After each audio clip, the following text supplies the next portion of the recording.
All right, everybody. Recording this on Labor Day, about 10 a.m. West Coast time. Welcome back to another episode of Hawk Droppings with your host.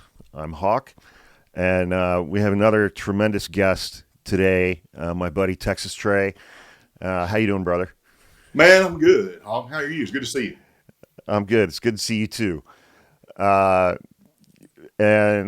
I'm having Trey on because he's I guess what I would call a reformed Republican.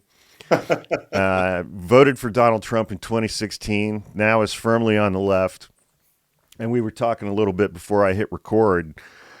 I have this, I think, masochistic fascination with trying to understand the psychology of Trump supporters. And because where I live in the Bay Area, we don't have them out here. I don't ever have to. It's funny, Trey, you'll appreciate this. I kind of say it as a joke, but it's like the only time that I have to deal with Trump supporters is when I head into the Central Valley to buy ammunition.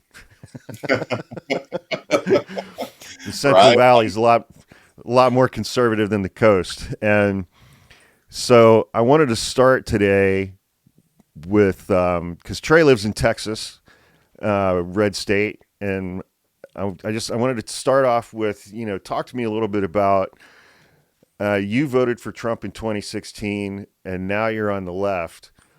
What happened? Great question. One that I get pretty regularly. So if you don't mind, let me give you a little bit of context and background and history. Behind it and how I got to where I was and how, with respect to voting for Donald Trump in 2016, and then, sort of woke up, to lack of a better term. So, I grew up in a relatively small town in deep East Texas, which is an ultra-conservative part of an ultra-conservative state. And my parents were in no way, shape, or form conservatives or Republican. I grew up in the 70s, high school in the 80s. My dad was a college professor. Mom was a kindergarten teacher. And politics, as you remember it just wasn't a thing like it is now. It just wasn't. It was boring. It was boring. Nobody gave a shit. Nobody gave a shit about school board elections. Nobody gave about, anything like that. Yeah. And it was, that's another issue for another time, how it's been crammed down our throats. But, I grew up not really at all in a household like that, which some people might assume. I started my journey, if you will, to the right when I got into high school, because where I grew up, all of my friends went to church. And that's really where it all started for me. It's a Reagan era. I went to church because that's what all my friends did. All the girls I was interested in, went to church and everything. And that sort of began my, indoctrination, if you will, for lack of a better word. Yeah. Reagan had come on the scene. That was the first, the Jimmy Carter, Ronald Reagan. I have a lot of memory of paying much attention to politically and all. Again, that was related because of the evangelical church. And of course, you're aware of the whole history there. The moral majority, Jerry Falwell, and the deal that Reagan made with the devil, so to speak. On board. So it was all apple pie, kill the commies, and that really started me down the path on the right side. Graduated college, became a cop, which is, a profession that many people associate with being, right or even far right. Worked in the oil field. I went to church, in and out, off and on throughout, got married. My first wife had a family, so went to church and all that sort of stuff. And always with respect to politics, voted in the presidential elections because I felt it was my patriotic duty to do so. Straight ticket Republican. Never really paid much attention to the candidates. That's just how it was. We were too busy living life, trying to survive and get through, and do all the, starting the family and everything. It just wasn't something that entered our lives. And so you roll that all the way up to Barack Obama. I didn't vote for him. I was a straight ticket Republican voter. But I remember when he got elected, I remember thinking to myself, wow, there's a real opportunity here. The first Black president of the United States. Very well spoken, very articulate, very well educated. And I was not prepared for what I saw, which was the backlash against him. It was just unbelievable. And then you have the rise of Trump. And my vote for Trump in 2016 wasn't so much a vote for Donald Trump. I didn't know anything about the guy. He was a reality TV star, and he wrote a book about real estate, and he was some multimillionaire, was big news back in the 80s, I guess. Yeah. My vote was really more or less against Hillary.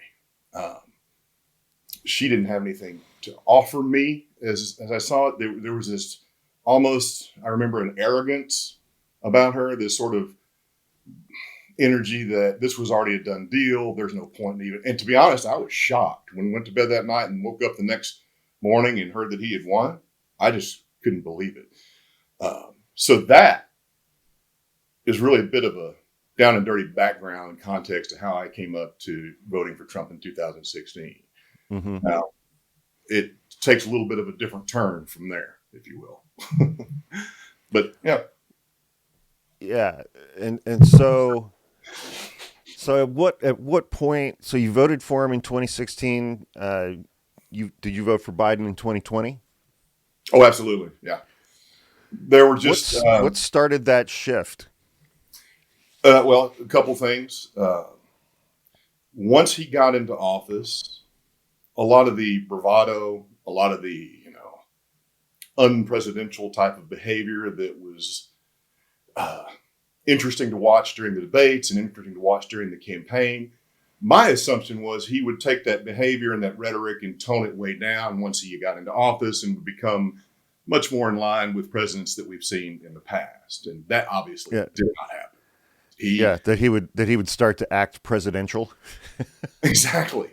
Like a fucking just act like a fucking grown-up. And to the way he would degrade other leaders in other countries publicly, the arrogance, the narcissism that became evident. Now, this wasn't an overnight thing. This was slow. And the controversies, that began, the whole FBI thing, the border separating, parents and children at the border. There were just these little things that went along that historically you could argue that, has gone on for some time. We've never had a good solution to anything going on at the border. And the best one we've had in a long time was shot down by Trump. And by Trump. Yeah. Yeah.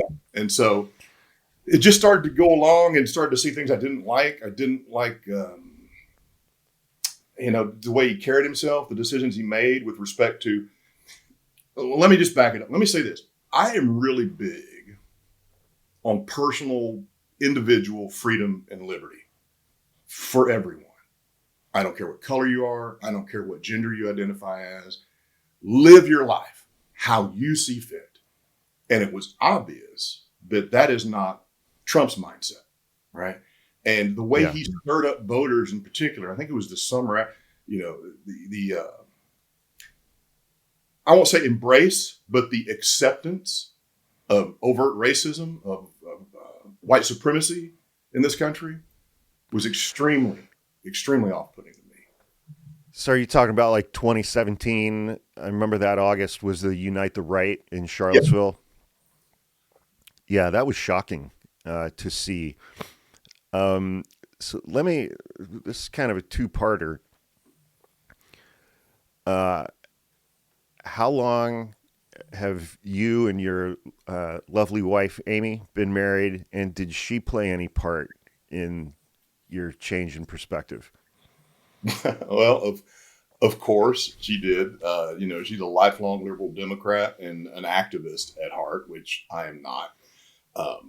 When we first met in 2017, in fact, in May, it wasn't our politics that brought us together. And, our relationship really transcended that. I mean, there were other things about it that we were different and we knew it, but that eventually came out. And one of the things about Amy that I love, and one of the things she loves about me, is I'm very open. I will listen to anybody who wants to have a discussion, make a reasonable argument, right? And we were actually closer together on a number of issues. Like, I'm very big, and I know you are, pro Second Amendment. I think the Second Amendment is important. I'm a gun owner, and she had never been around or known somebody like that, like myself. So, yeah, we had these things that we found we were a little more together on than apart, but there were certain things that we were not together on. So is she from Texas as well? Did she grow up there too? Yeah, she was born and raised here in Texas. Now, interesting thing about Amy, though, she graduated high school and then left immediately to go to Orlando. She was a professional dancer, worked for Disney for years, spent about 2 or 3 years in Orlando working in the Disney there, and then got an opportunity to go to work in Japan at Tokyo Disneyland, and lived and worked in Japan for 10 years and traveled all over Europe and Asia. I mean, this is a woman Wow. yeah, I mean, it's a fascinating life. You know, she speaks fluent Japanese because she was immersed in she had a breadth and depth of exposure to cultures and people that honestly I'll never have. And because I was born and raised in Texas, and other than, a brief stint at Kansas for about 5 years, I've lived here all my life. I never even had a passport, Honk, until we met. I never even had been outside the country. And so she had a perspective on people and culture that I just did not have. And I was fascinated by that. She's very passionate. And so, I mean, politics per se, I don't know that it was politics so much as it was one of the things that drew me to her was her compassion and her empathy for others. And she's always been very active and prominent supporter of the LGBTQ plus community. Most of her coworkers and stuff, were gay. Or a lot of them were, I should say. I just would listen, and I begin to see the injustice, especially in light of the things that were going on with Donald Trump at the time, right? When you start to compare, we had some heated conversations. I mean, I did in the past. Yeah, I bet. But no, I voted. So I voted for Trump 2016. And then we get to 2018. It's election here in Texas. I voted straight ticket Republican for Greg Abbott, which I probably regret that vote more than I'll do the Trump vote in 2016. Okay. Yeah, that was my last time to vote Republican. So, all right. So, talking about going back a little bit, when you talk about like start going to church when you're in high school, that's what, like late 80s, give or take. Yep. Back then, like how much was politics discussed at church? 'Cause now it seems to be predominant. Yeah, not really at all. I mean, okay, not that I remember. It was little things along the way that, of course, I was a Southern Baptist church, right? That's what I spent decades in. Ultra conservative by most standards, very anti-abortion, which I never was, believe it or not. I kept that to myself. I just, again, being a big believer for whatever reason in personal liberty and freedom, even early on in life, I had a real issue with that pro-life stance. But politics wasn't really talked about in church very much at all, not like it is today. I mean, you have politicians that go into mega churches and on Sundays and talk to the congregation, right? It's ridiculous the way it happens. But I just, but still, a lot of the tenets, that the right holds dear are part of that church. And also the cultivating of the mind, if you will, that takes place in church. I really am, one of the things you and I've talked about is, why are Trumpers the way they are? How do they not see? Why is there such, cognitive dissonance, confirmation bias, groupthink, and all that? And I believe, having grown up around evangelicals in small town Texas and having been in the church for so many years, that is the breeding ground for that conform or be cast out mentality, to borrow. I like how you slipped a line in there from Subdivisions by Rush. Yeah, exactly. That's what makes you a good podcast guest right there. And that's something that I've come back to so many times is, the connection between Trumpism and religion and evangelicalism, and just almost the feeling that, so many evangelicals who support Trump view him as more than just a man. They view him as more than kind of a mortal, it seems like. Mm-hmm. It does, and I've wondered about it myself. Professionally, I got into, I was a psychology student in college, and I've always been fascinated by these types of things, right? Yeah. This hold that Donald Trump has on his followers, this hold that the church has on evangelicals. I've often been fascinated by, Nazi Germany and how soldiers in the camps could do the things that they did to other human beings and not say no, right? I mean, what drives psychologically a person to that point? I believe it starts in the church with these people. The conformity is a big thing. You're taught not to question, or only question so far. Dissent is not, you will be cast out of the church, if you dissent. You ask too many questions. And I think the same holds true, it lays that groundwork in these folks' mind. And then plus what Trump has done and what the Republicans have done is they tap into the fears that people have, the uncertainty and the unknown. And what they do is they create a monster, right? A monster. They tell you who to fear, right? And they tell you that we're the only ones that can save you from that person or those people. And so they build this monster up and stoke that fear and just drive it home to the point that people eventually hate something they don't even understand, all because they've been told to.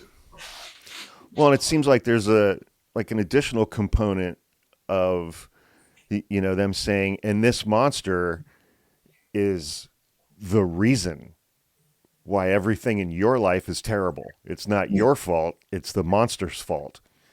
And it just absolves them of responsibility for every bad decision they've ever made and gives them a target that they can be angry at for their own circumstances in life. Exactly. And it's the same with Christianity, right? You are absolved of your sins. It's not your fault.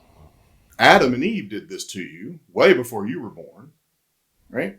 And I can save you. I alone am the way, the truth, and the life. It is the exact same mindset, if you will. I think they parallel each other. It's uncanny how it happens. And So I was reading a bunch of articles and stuff last night, getting ready for today, and I found this article that quoted a paper written by a psychologist at Harvard in 1962. A guy named Henry Murray. He wrote a paper called "The Personality and Career of Satan."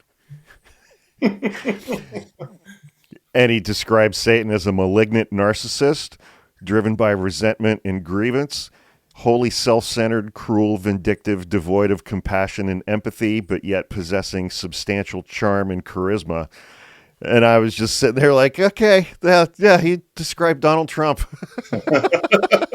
62 years ago. Yeah, nailed it. Old Satan, man, he gets a bad rap, for everything. Talking to us on our Ozzy albums to, it's. But the way that, I think Donald Trump has violated just about every one of the 10 commandments that there is. Mm-hmm.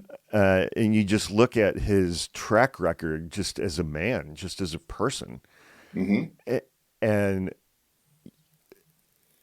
And yet evangelicals latched onto him so early on in 2016 in a way that was stunning to me. It was just stunning to me. I'm like, how are you guys taking this guy who is objectively, he's an adulterer, he's a cheater, he's a rapist, he's a crook, he's a liar. His level of pride and ego. He is 100% contrary to every single one of the actual teachings of Jesus Christ. And evangelicals were like, that's our guy. Yeah. Yeah. How does that work?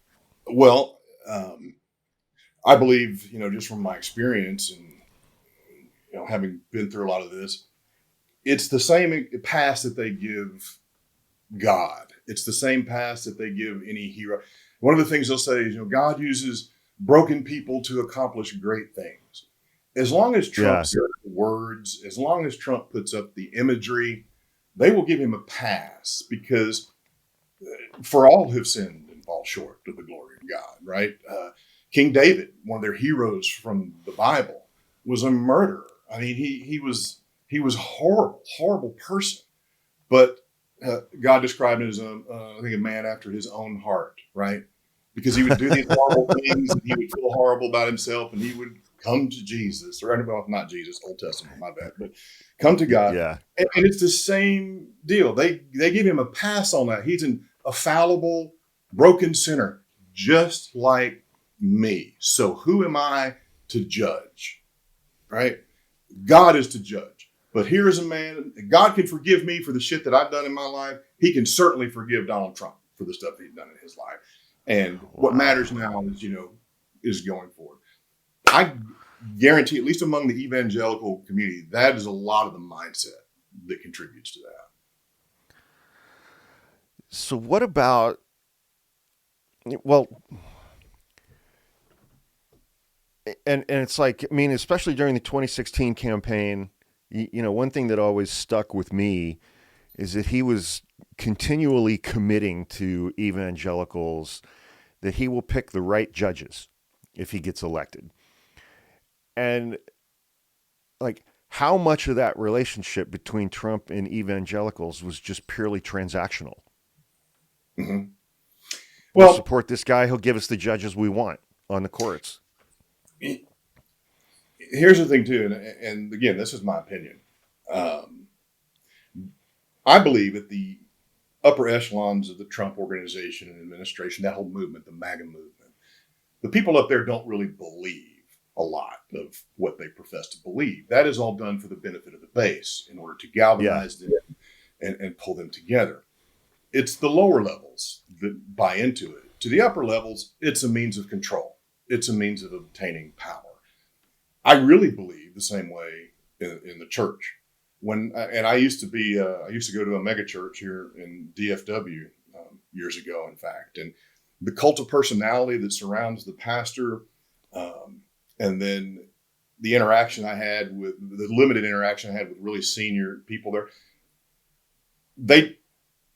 I won't say that they don't believe, they don't in Christianity and God of the Bible and Jesus and all that, but it's definitely a means to manipulate and control the people, the masses out there. It's the same type of thing.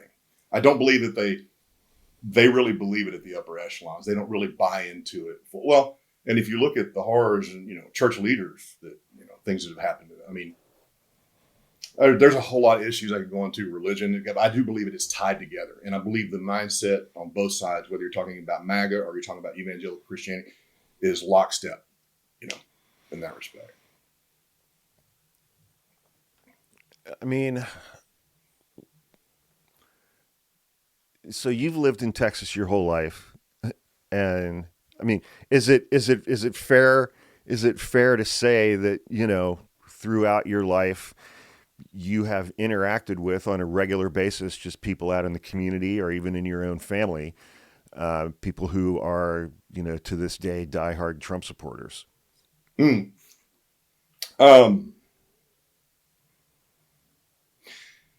No, actually, I have not.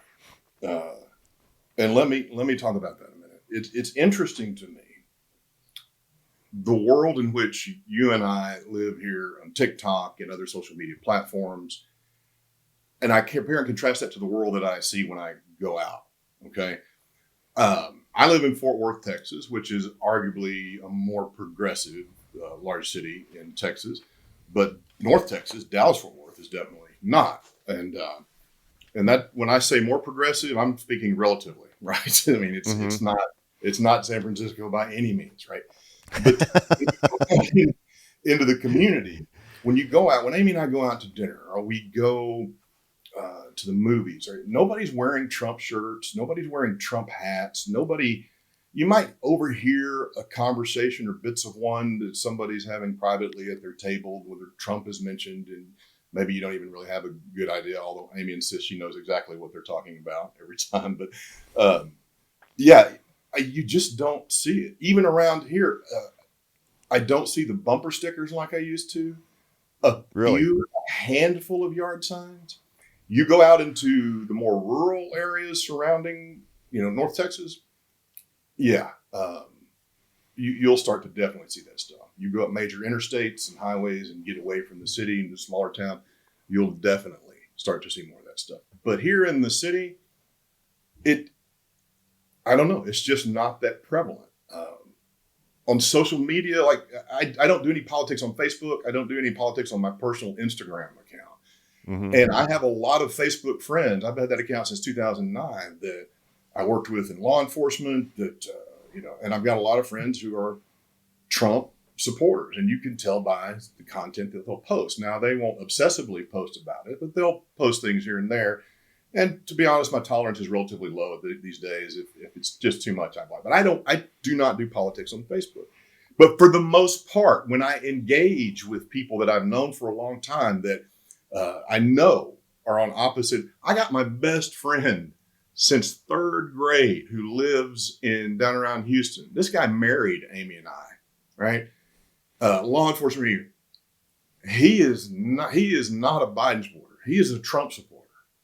Right? This guy knows me better than anyone, almost, exception of my wife. And we never talk politics. We talk regularly. We never talk about it. I don't know that either one of us just avoid it. It's just that, I don't know, our relationship on that level isn't it about that now? And probably we both know that we both have differences. So what would be the point of even trying to, hash it out? And he knows Amy real well and how liberal she is. But yeah, what I see here, and when I say here, I mean on social media, and what I see in the real world, for me, a lot of times does not line up or add up, right? In day to day, I guess. Yeah. So, especially, I don't even know if TikTok was around in 2016. I didn't get on it until 2021. But I know in 2016, Facebook played a large part in the election, especially with boomers. Some of the shit that boomers post on Facebook, which has just gotten worse with AI and, it's like, what opportunities are there for people on the right who are Trump supporters to even have access to, like, actual true information? Does any of that stuff break through to them? I don't know. I know you do a lot of reading, and I know you listen to a lot of podcasts, and you take into consideration information from a lot of different sources. I try to do that as well, but not to the extent I don't think that you do, just based on having known you. I don't think you can believe anything you say on social media. I don't, left or right. I don't know that you can take it as factual. Having recently been out on Twitter as Texas Trey and following both left and right, I don't know what's real. You really don't, I don't think, at this point. And with respect to Trump supporters, I can tell you, especially having grown up, again, as an evangelical Christian, as a Republican, everybody, all of us as human beings, we listen through the filters that we listen through, and we see things through the lens that we see them through. And that's our own personal deal. And there's so many psychological things that come into play. Confirmation bias is one of them, social identity theory. I believe that people are wired for connection as human beings. I believe that a lot of these Trump supporters, and I'm generalizing, I realize that, but when I see a lot of them, they appear to be people who have difficulty interacting in normal society, whatever that might be. Sure. But Yeah. they have found a home on social media, and they have found a community on social media. And it is the first time, I think, to your point, in 2016, it was the first time that these people were able to connect and not feel so isolated and alone. And that satisfaction that they derive from that, they will not entertain anything that could potentially, destroy that for them. Their beliefs are so aligned to that side that they're not going to question it. And I think that really feeds into, kind of the stereotype that I have said many times, that a lot of these folks have made Donald Trump their identity or their entire personality.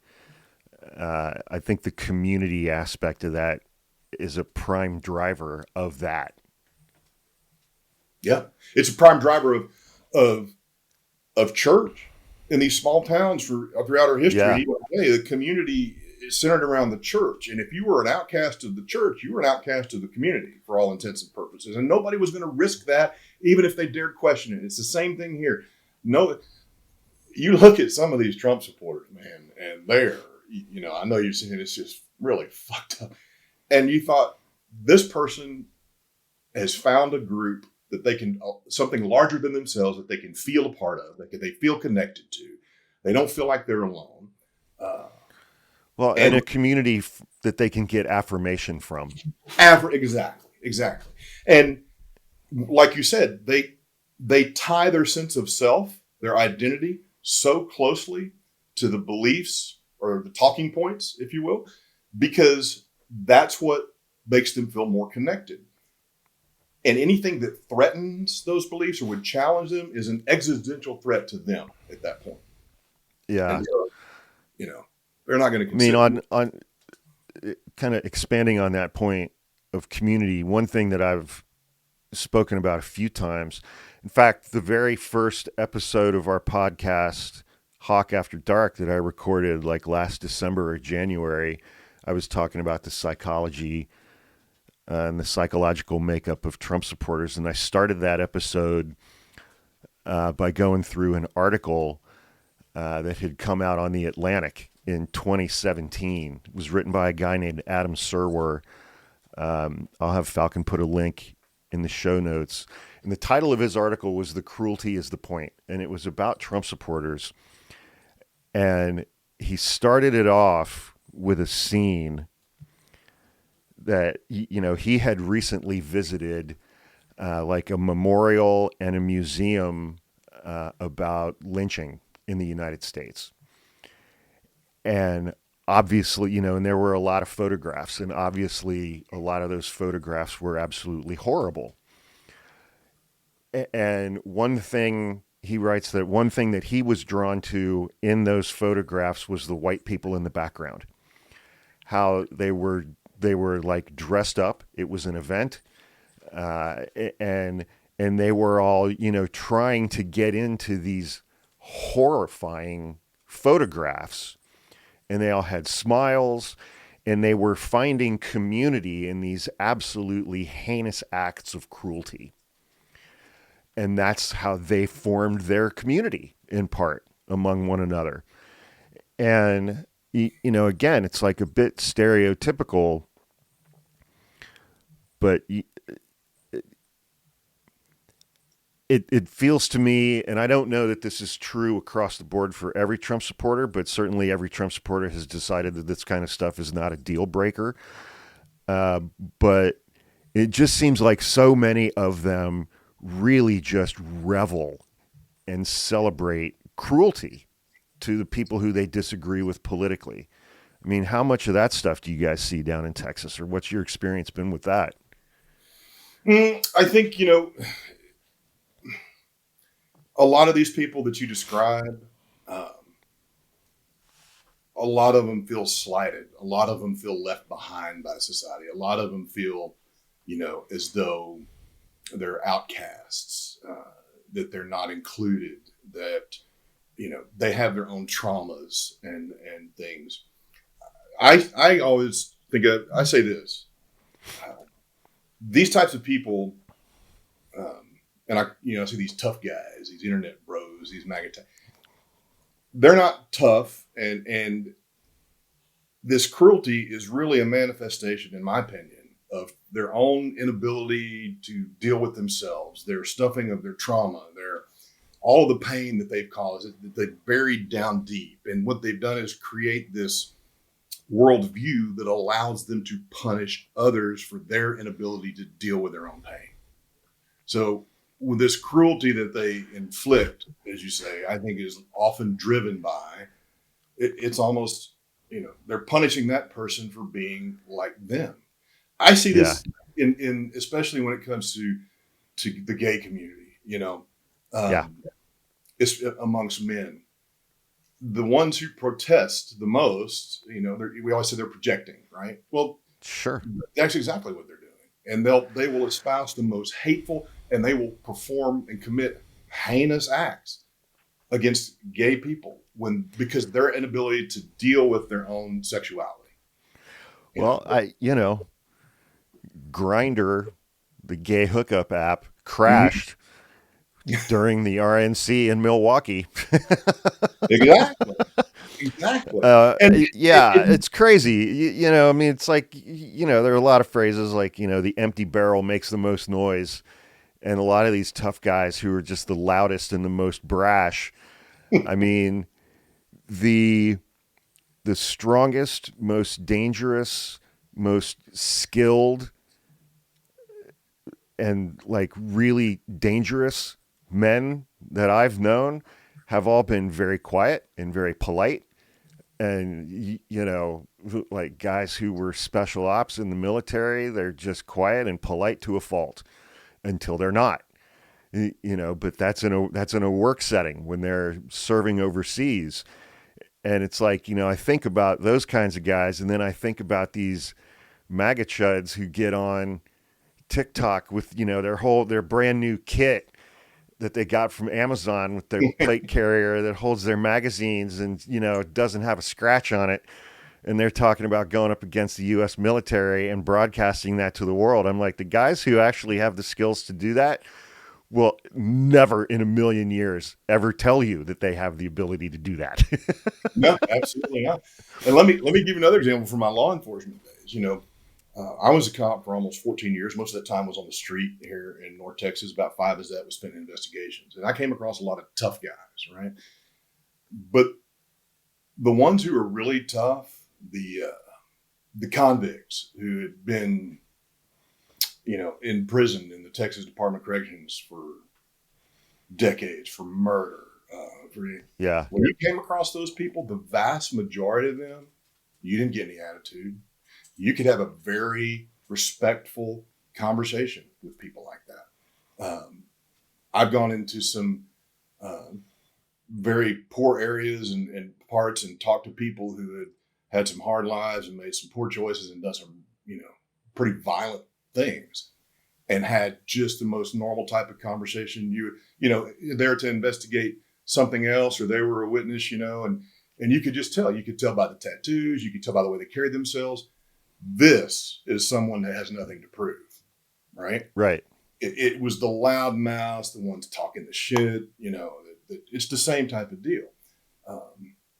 Most of them out here run their mouths, and that's all they're going to do. And that's all they're ever going to do. And it's the quiet ones the ones who stay behind the scenes. That's the ones you need to pay attention to. I agree. Yeah. So going back to what you said a minute ago about a lot of these folks, feeling slighted, feeling like they've been left behind. I guess in some ways feeling like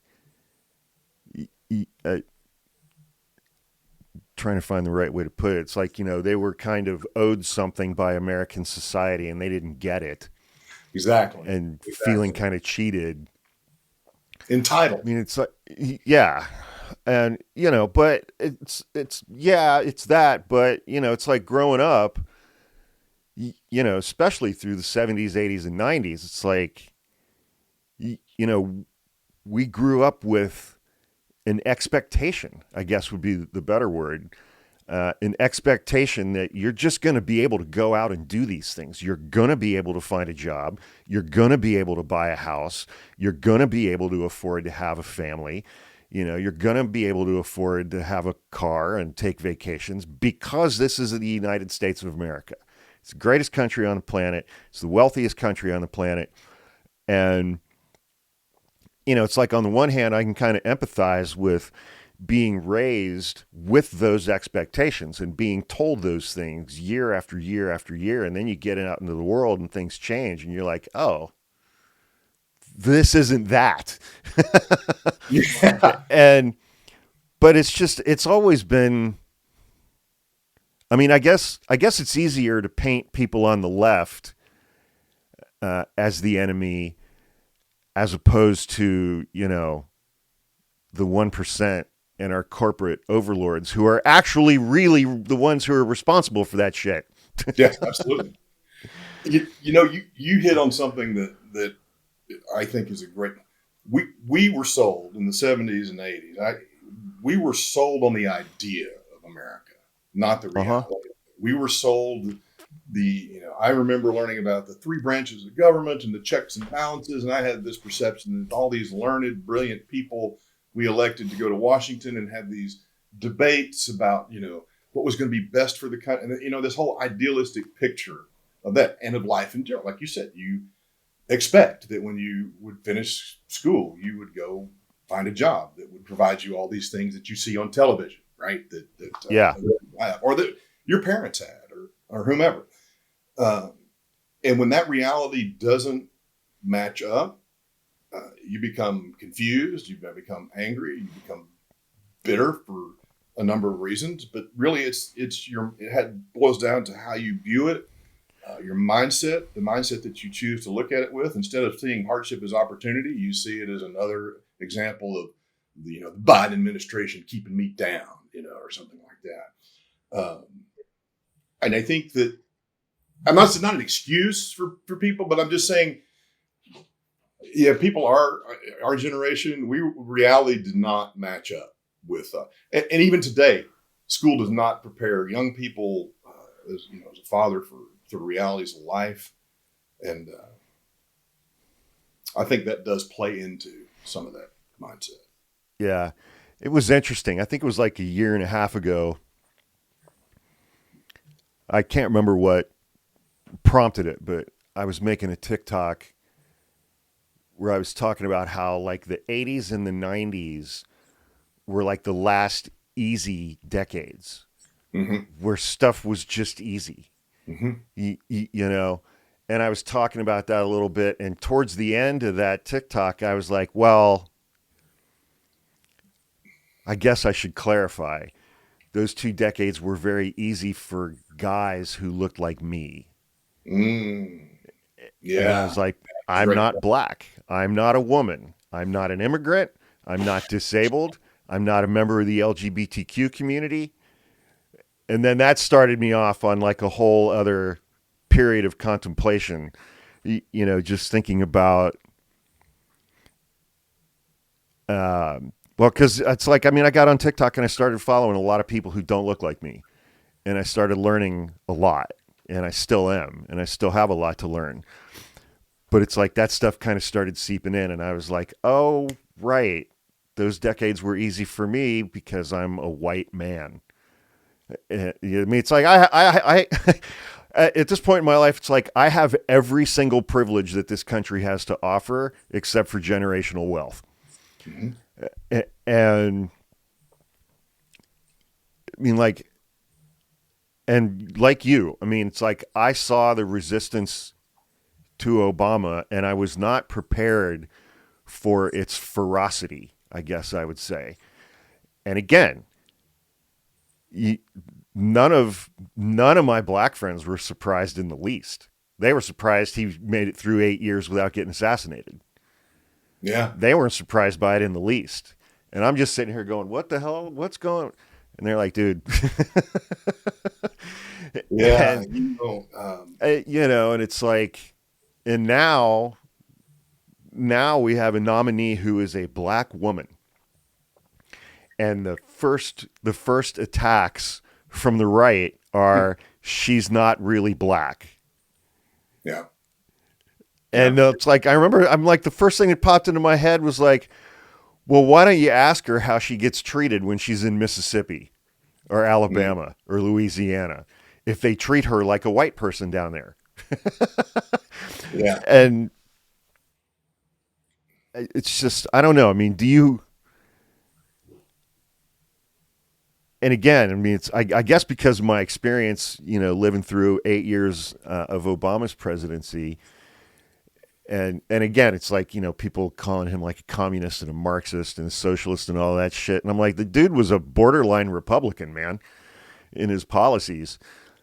I mean,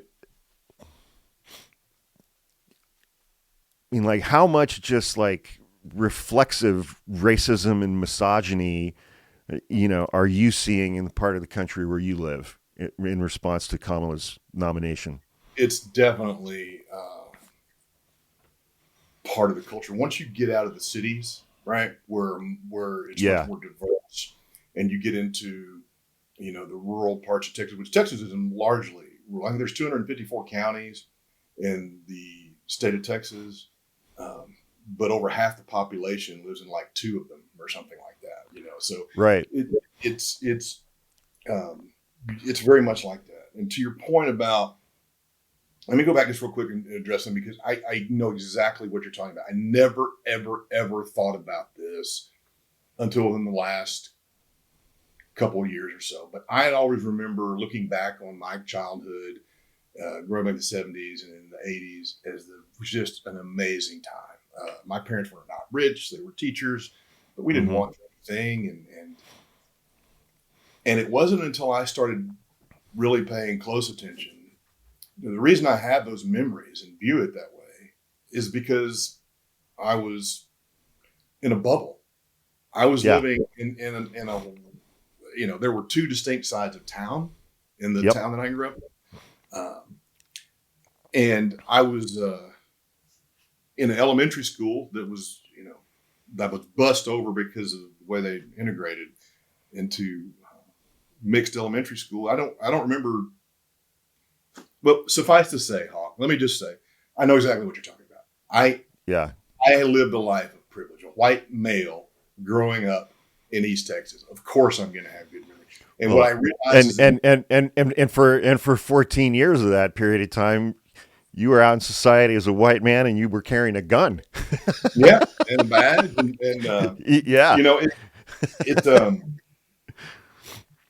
it amazes me when I guess it was a big thing for me, and it didn't happen overnight. It's just coming to the awareness or realization that the American experience is not the same for everybody out here. And that sounds like something that some people, people will say, well, yeah, that's the way it's been up for black people, for us, for, generations. 400 years. Yeah. I understand that intellectually, but I never lived exactly. So I can't truly relate to what it's like. It's I don't know that it can ever be anything more than a thought experiment for me. Same. I don't think it can. I don't think it's possible for us we can empathize to some degree in some aspects of it. We can sympathize definitely, and we can call out the injustice and work for, but I'll never know what it's like to grow up a black person in America, Yeah. Yeah. And with respect to others, I think in these, that's really where you were going. Coming back to your question is, with respect to what I see here in Texas, these areas like that, which mostly is rural, and so they grow up. A lot of these people grow up in their communities, and they barely get to the next county over in their life. Yeah, it was like that in Ohio too. I mean, I have so many friends from high school. I went to high school in a rural part of the state, and I have so many friends who live 1 county over today. Today it's like they moved 1 county over, or two counties depending. It's crazy, man. But so I also wanted to talk about Texas for a minute, because you're there. You see this stuff. Oh yeah. And, you know, I'm getting ready to record another podcast on, you know, just a lot of the things that Republicans in various states have been doing since 2020 to either make it harder to vote or make it harder for votes to be counted and things along those lines, and just what they're doing monkeying with elections. And in Texas, you know, I mean, last week, Greg Abbott announced that they had scrubbed 1 million voters from the voter rolls. I know more than 500,000 of those allegedly are people who are dead. But, you know, I mean, like 450,000 of them aren't. And, you know, and that's rampant all across this country, scrubbing voter rolls. And then the state GOP passed one voting reform that basically allows them to investigate or overturn election results in any county that has a population that exceeds 3.5 million people. That's one county. That's Harris County. That's where Houston is. Yep, Black exactly. and Brown County, that's where huge numbers of Democratic votes come from. And then I saw the Texas GOP. I don't know if they've gotten this passed yet, but for statewide elections, you know, governor, lieutenant governor, attorney general, secretary of state, things like that.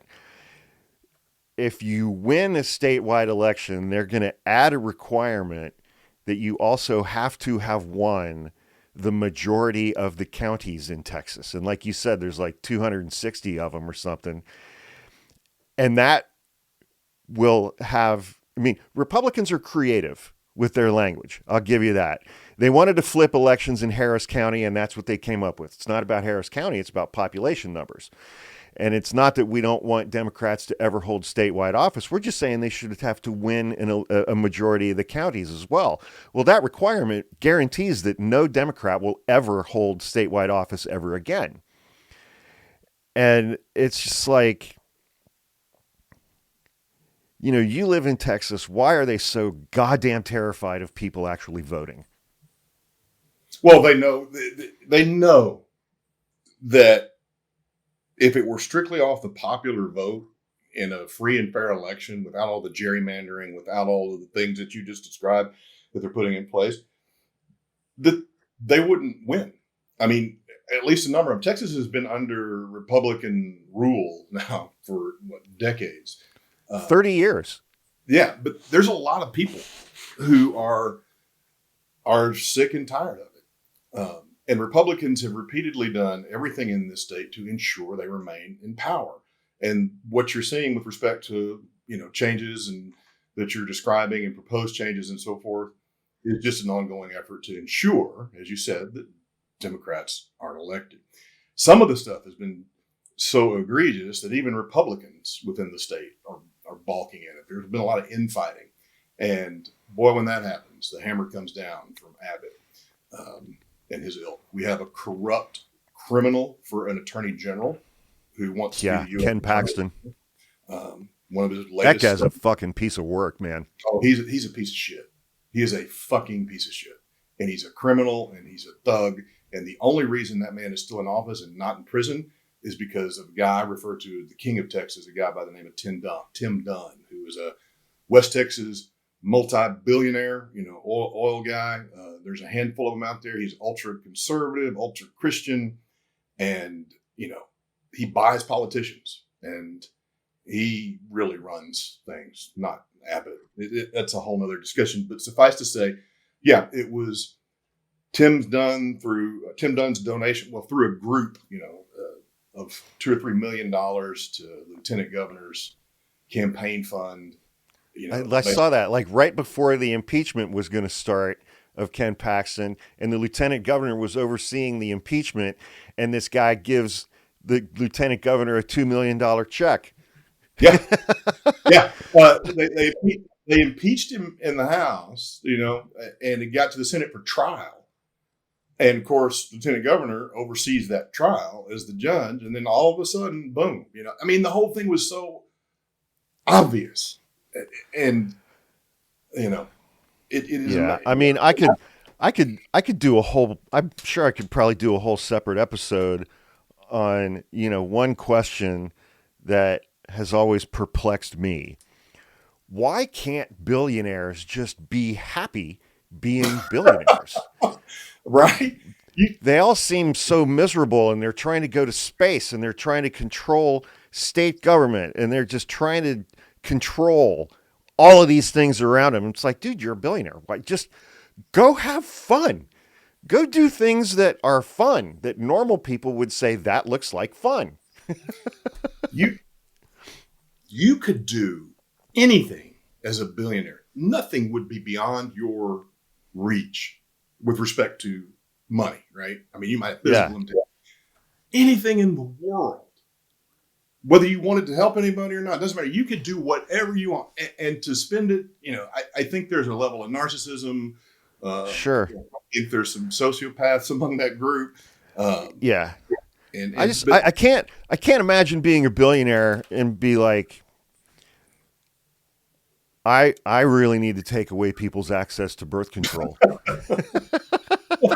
Elon Musk, like I said, I've been hanging out on Twitter lately. This son of a bitch, he's vying out there on his account, to become part of the Trump administration. It's like, this guy, he's got nothing better to do. I don't understand it. And yeah, the thing about the 1% that you referred to a minute ago, just a couple of those folks coming together could affect change in this country with respect to our society in a positive way on a scale we never thought was possible. And still be extremely wealthy, right? Yeah. But and the right would still be angry about it, especially like if it was Bill Gates because of what he tried to do with the 5G microchips in the vaccine. Oh, you got it. He made us all magnetic. All right. So for people watching and listening, if they want to find you on social media, how do they go about doing that? Well, on TikTok, I am Texas.Trey. Texas.Trey. And just for the record, Trey. Trey. Yep. I have no other accounts, no backup accounts. If it is any other account with a handle other than Texas.Trey, it is not me. Let me just say that. Oh, yeah. How many imposter accounts do you have? I'm up to about 250 on TikTok. Yeah, dude. I got to I had a large, following an account I had last year, and I got up to about 9 or 10 and finally started getting it taken care of through copyright violation reports. It's a painstaking process, but it works. Yeah, I'm not looking forward to that. I've copyrighted and trademarked a whole bunch of stuff, and I'm just not looking forward to having to do it one account at a time. Yeah, and one video at a time. It's cumbersome, and there's only one out there right now that I'm aware of. But so yeah, Texas.Trey. That's me. Anyone else is bullshitting you. I'm on YouTube now too.